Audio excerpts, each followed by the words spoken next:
குற்றப்புலனாய்வு திணைக்களத்தில் முன்னிலையான எரிபொருள் விநியோகஸ்தர்கள் சங்கத்தின் துணைத் தலைவர் குசும் சந்தநாயக்கா மற்றும் சாந்த சில்வா உள்ளிட்ட பணிப்பாளர்கள் குழு குற்றப்புலனாய்வு திணைக்களத்தில் வாக்குமூலம் வழங்கினர். இதன்போது அவர்கள் சுமார் 5 மணி நேரம் வாக்குமூலம் வழங்கியுள்ளதாக தெரிவிக்கப்படுகிறது. அரசாங்கத்தை அவமானப்படுத்தும் நோக்கில் எரிபொருள் விநியோக நடவடிக்கைகளை சீர்குலைக்க இந்த பிரதிநிதிகள் முயற்சிப்பதாக குற்றப்புலனாய்வு திணைக்களத்திற்கு முறைப்பாடு ஒன்று கிடைக்கப்பெற்றிருந்தது.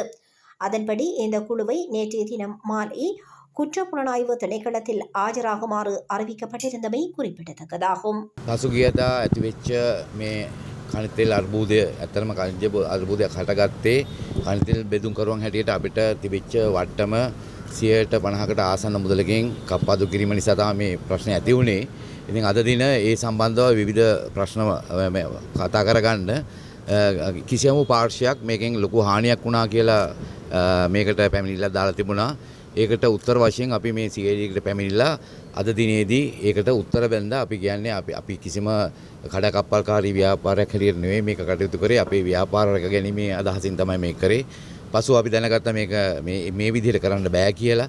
ඒ නිසා අපි අපේ තීරණ වලින් ඉවත් වෙලා අපිට යම්කිසි අසාධාරණයක් වෙලා තියෙනවා. අපි නීති මගින් මේ සඳහා කටයුතු කරන්න තමයි බලාපොරොත්තුව. ඉතින් අපිට බොහොම ස්තුතියි අපි මේ විදිහට බලාගෙන හිටියා ගන්නට. අපි මේ අවස්ථාවේදී සියලු දෙනාගේ මේ අහපු ප්‍රශ්න වලට අපි විසින් අපේ චේතනාව අපි තාම හොඳින් කතා කරලා මේ අවසන් වුණා මේ වෙලාවේදී. බොහොම ස්තුතියි. ඒ කියන්නේ ඔබතුමාලා දැන් ඒ කියන්නේ රිවර්ස් කළාද ඔබතුමාලාගේ ක්‍රියාදාමයේ මොකක් කරද කියලා? නෑ ඒක අද අපි ඊයේ මේ ප්‍රශ්නේ විසඳගත්තා. ඒ ප්‍රශ්නේ දැන් අවසానයි. ඒ ප්‍රශ්නේ අපි දැන් කනිජ සංස්ථාවත් සමග බොහොම සුහදව විසඳ ගන්න තමයි බලාපොරොත්තුව. අද මේ වෙන ප්‍රශ්නයක් මේ ඇති උනේ මේ ඇවිල්ලා කිසියම් කණ්ඩායමක් අපිට දාලා තියෙනවා මේ වෙනුවෙන් අපි කරපු මේ ගත තීරණය නිසා රටේ කනස්සලට එහෙම නැත්නම් රටේ යම්කිසි කලබලයක් ඇතිවීමට ගියා දෝ කියන සැකයක් තියෙනවා කියන කලබලයක් කරන්න කටයුතු කරා දෝ කියන සැකයක් තියෙනවා කියලා ඒකට තමයි අපිට මේ CID එකෙන් ප්‍රශ්න කළේ. අපි ඒකට උත්තර බැඳලා මේ දැන් එළියට ආපු ගම. රාජ්‍ය පෙරළීමේ කුමන්ත්‍රණයක් කියලා මොකක් කරේද? නෑ එහෙම නෑ. ඒගොල්ලෝ කියන්නේ මේක අපි මේක හදිසි වෙලා මේ ප්‍රකාශ කරා මාධ්‍ය හරහා ඒ අනුව මේකෙන් යම්කිසි පුරවැසියන් කලබල වුණාය කියන එක ඒ වෙලාවේදී ඒගොල්ලන් හිතුණා හින්දා තමයි එහෙම මේ පැමිණිල්ල කරේ කියන එක තමයි ඒගොල්ලෝ කියන්නේ. පැය කීයක් ප්‍රශ්න කරාද? මම හිතන්නේ පැය පහමාරකට ආසන්න ප්‍රමාණයක් ප්‍රශ්න කරා. ආයි දවසක් එන්න කියලා කැඳවීමක් නෑ ආයි දවසක් නැහැ. ඉතින් ඒක ගැන කියවලා බලලා මොනවා හරි දෙනවා නම් ආයි දවසක් එන්න කියන බොහොම ස්තුතියි. බොහොම ටිකක් අමාරුයි අපි එන්න ගිහලා. ඔබතුමාලා බය කරාද නෑ කිසිම බයක් නෑ. එහෙම බය වෙන්න දෙයක් නෑ. කොහොමද සති දෙකකින් ඔබතුමාලා ක්‍රියාත්මක වෙනවා කියලා තියලා තියෙනවා මේ නෑ එහෙම එකක් නෑ.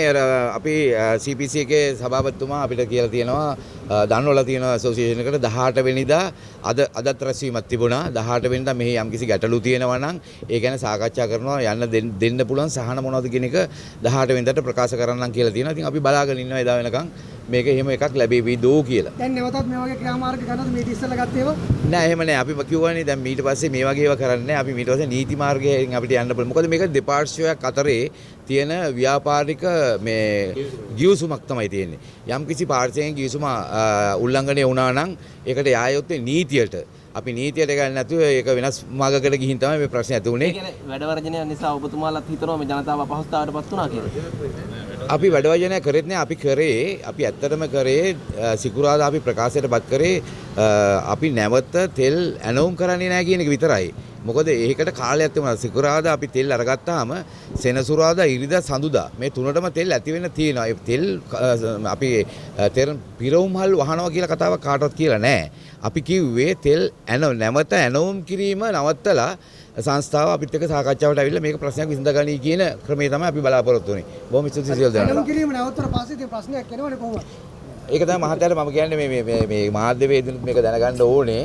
සිකුරාදා උදේ තමයි අපි සෙනසුරාදාටත් ඉරිදාටත් සඳුදා හැන්දෑවේ 5 වෙනකොට තෙල් ඕඩර් කරන්නේ සිකුරාදා උදේ 8ට ඉස්සෙල්ලා. ඉතින් අපි 8ට නෙමෙයි මේ ප්‍රකාශ කරේ සිකුරාදා හැන්දෑවේ. එතකොට අපේ අතේ තෙල් තිබුණා සෙනසුරාදාට තෙල් ඇති වෙන්න තිබුණා. ඉරිදාට ඇති වෙන්න තෙල් තිබුණා. සිකුරාදා සමුදා දවල් 10 12 වෙනකන් තෙල් තිබුණා.